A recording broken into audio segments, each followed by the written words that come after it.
Hey everyone, Vincenzo Cali here with VCalla Productions. Today I'm sitting here with David Brown, Councillor for Ward 21, Rideau-Jock. Thanks, David, for your time and welcome to Let's Discuss Politics. Thank you very much for having me on. Well, it's so great to have you on. I just came off of, I don't know how many weeks on and off, but maybe like 11 weeks of interviewing about seven or eight of your colleagues and yourself. So this is sort of like the end of my little spree of interviewing city council. So thanks for joining me. It's great to have you here and we'll get started on this interview. Thank you. So our first segment is called David's Story, where we'll talk a bit about who you are and your political history. So first off, can you tell me a bit about yourself, your story, and how you got your start in politics? No, absolutely. I always tell people I'm just a regular guy from the country, and that's true. I mean, when you run for politics, I know sometimes the title overtakes the person, but for me, I got into politics through volunteering, and that's honestly how it started. Always been a very big community volunteer, particularly in Richmond, where I'm from. And most of my involvement in the community has been through the Richmond Fair, which always happens in the third weekend of September. And through that, through networking with a few people, I got into politics. And it was just an extension of community service and not something that I was looking at doing as a full time job by any means, because farming is my true love and real background. But through that, an opportunity opened up, and I was able to start working on Parliament Hill with a previous, or I guess with a current member of Parliament in a previous role.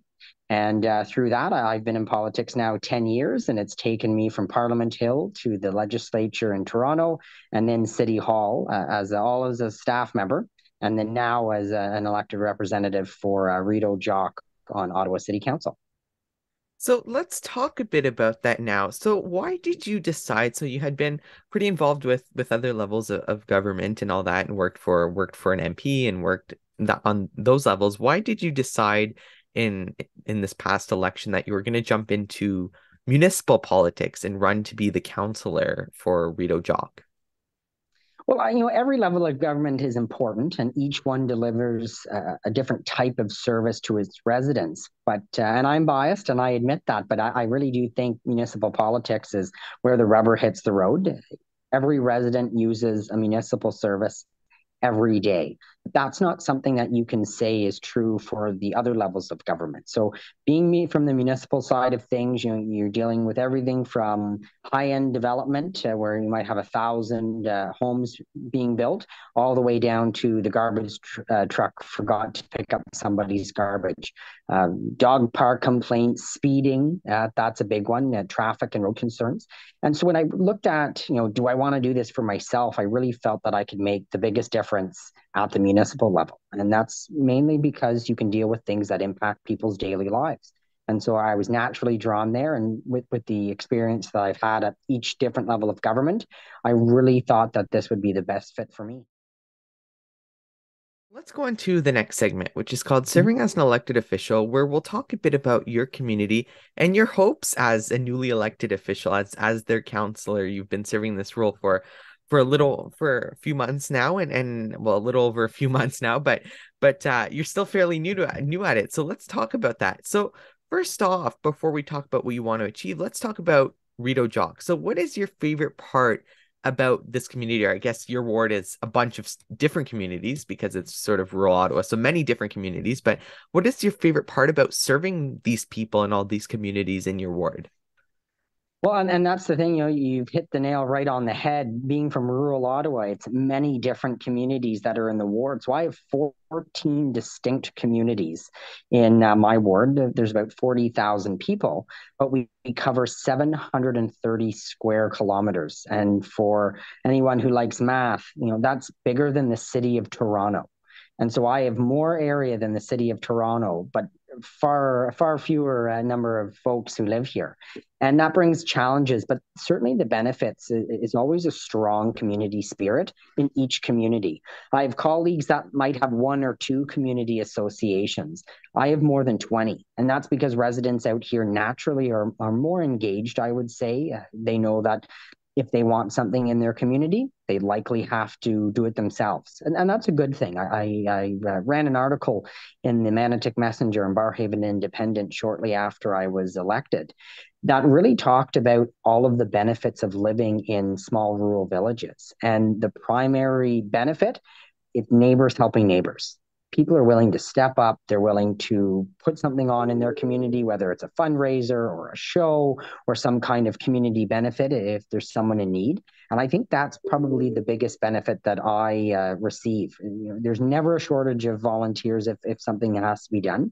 And it's never, well, why isn't the government not here and why aren't they showing up? It's, well, who can we call in the community to get it done?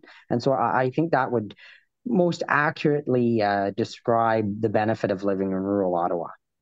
So I want to talk a bit about now your role as the counselor now serving these different communities downtown. So you very different worlds, rural Ottawa and downtown Ottawa, very different world, but you bring their voice to City Hall. So what do you hope to achieve over the next years as the counselor, and what do you hope to achieve as an elected official?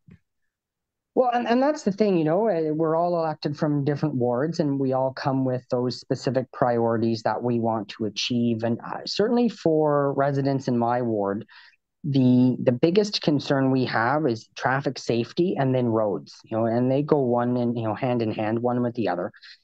Infrastructure spending has lagged out in rural Ottawa, and it's just a nature of the beast. Ottawa is the largest geographic municipality in North America.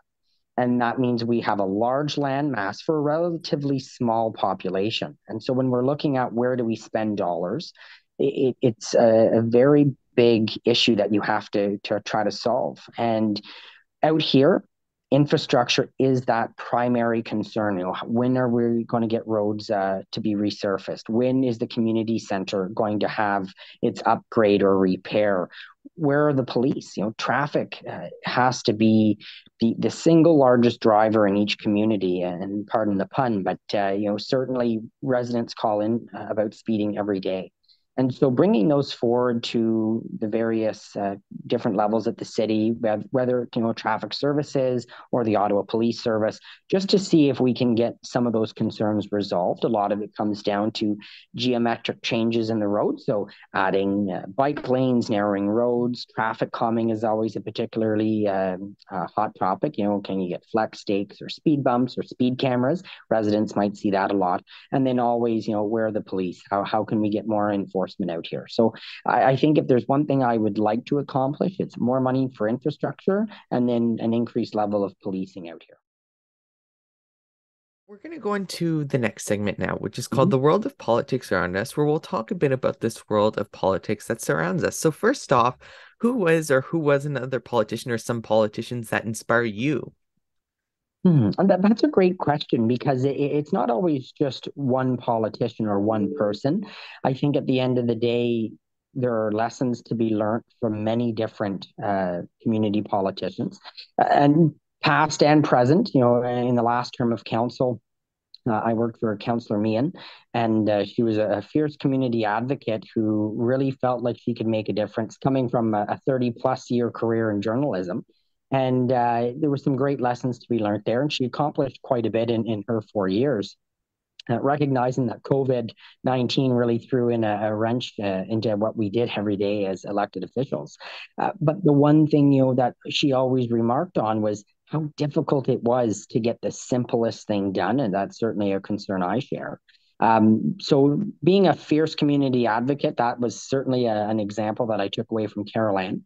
And then our current MP, Pierre Poilievre, one thing that I've learned from Pierre is, showing up to every community function so residents know who you are and how to get a hold of you. So that's important to me. And I say that to my team all the time. If there's a community event, I want to go to it. If there's a function, make sure I'm signed up. And it's not only because you want to be seen as a politician. It's also the most enjoyable part of the job because 10 times out of 10, if I can pick attending a community event or sitting behind a computer screen, I'm going to go to the community event. So that's really important. It's a lesson that I've held with me over the last 10 years in politics. Well, definitely important lessons. I had Carol Ann on my show right Mm-hmm. before I think it was right before the election. It was over the summer, and I wanted to interview her. I had known her for many years beforehand through school and all that. And definitely those were some of the conversations we had and some of the very important takeaways, those sorts of things Absolutely. that you talked about. And it's just so important. And now I want to talk about some of the things that you would like to see happen, see focus on. So there are a lot of issues and going on in the city and all that. And what do you think would be an issue or some issues that you would like to see more focus on in the city? I know we talked about this before in the other question, Mhm. but talk a bit about some of the issues you want to see Mhm. focused on. Well, certainly, development in my ward is something that the communities are starting to struggle with. And this is an old piece of news for some of the more developed parts of Ottawa, Barrhaven being one of them. For about 15 years, Barrhaven has struggled with development and the rapidity of that development and lagging infrastructure that comes in behind to support it. And our ward is starting to see that. Across Ottawa, there are 26 rural villages. And Richmond and Manotick both happen to be in my ward, are the two fastest growing villages in the city of Ottawa. And by the end of the decade, Richmond is going to see between 20 and 30,000 folks, and Manotick could be anywhere between 15 to 20,000. And so making sure that that infrastructure comes to support that growth, it's very important. And at the end of the day, residents don't complain about development because they don't want new neighbors. They complain about development because the infrastructure doesn't keep pace to support that. And that's certainly something that we want to be cognizant of, and an issue that I raise at every opportunity with city staff, because the infrastructure in our rural villages was only meant to support a few thousand people. The roads aren't particularly wide. We don't have many intersections that have traffic lights, so a lot of four-way and two-way stops. There are few sidewalks in rural villages. And now that we have that growing community, we're starting to see people trying to take advantage of the great rural way of living and getting out and walking. And so we're starting to see those pressures. So making sure that infrastructure follows closely behind development, that's certainly the big issue that I'd like to see addressed, in addition to infrastructure funding and then support from Ottawa Police Services to curb some of the speeding we see. That's all I have for today. Thanks, David, so much for joining me. It was great having you. Well, thank you very much for having me on. I certainly always appreciate the opportunity to speak about the ward and my residents. And at any other time, if there's something I can do, please let me know. Definitely. And it was so great to have you. I look forward to future interviews. But if you want to check out the other interview with David that I'm doing for Top 10 on YouTube, watch it here on YouTube on Friday. Let's discuss politics as a VCalla production. Until the next video, I'm Vincenzo Calla, signing out.